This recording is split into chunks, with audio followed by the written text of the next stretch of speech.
Hey, good morning. This is another day in the Twisted Knot Woodshop. I got to fess up with you guys. I had Bob as an accomplice yesterday pretending to be the voice recognition software. He was actually standing over there in the corner hiding behind the compressor flipping the switches. Oh, by the way, I keep telling you guys this is a classy joint, so you're listening to Dean Martin over there in case none of you boneheads ever heard him before. I'm here by myself, and so I'm working on these lights right here, and having worked by myself in the past, I've learned to do several things to make things easier, and one of them is I just put a strip of wire up there at the ceiling to support this end while I screw the other end, and then I jump over here and put that end up. I'll have this wired up here before very long, and if everything goes right, I won't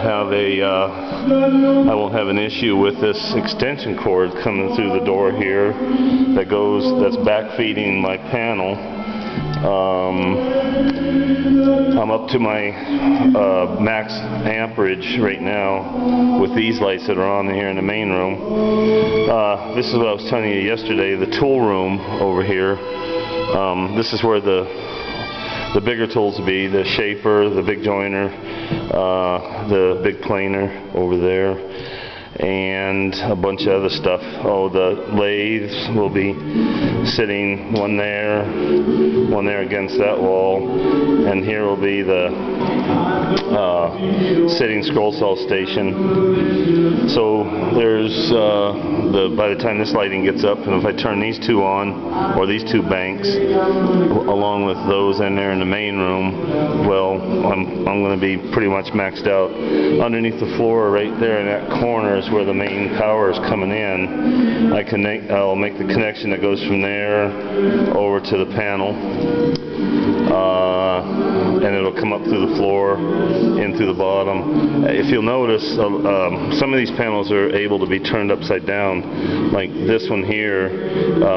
It should be the other way, but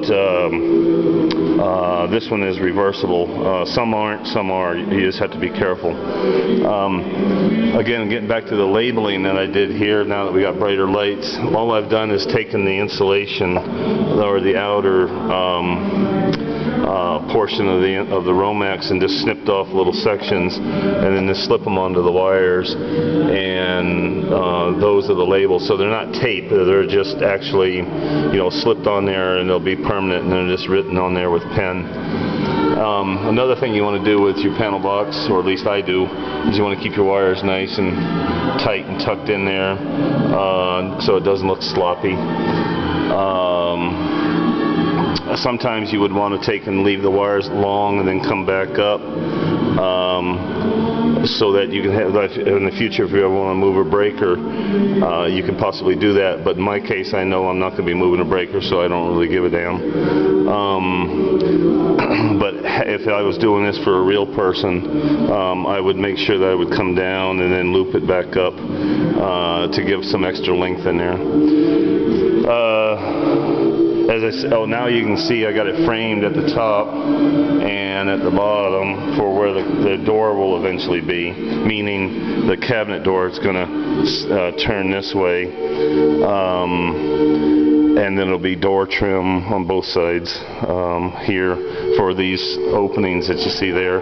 When those doors get trimmed, they'll be I'm still trying to decide on a color scheme, but I'm planning on black and white at the moment. So this is the morning video. We'll see what happens. I might get another one, I might not. And if I don't, then tough luck. Talk to you later.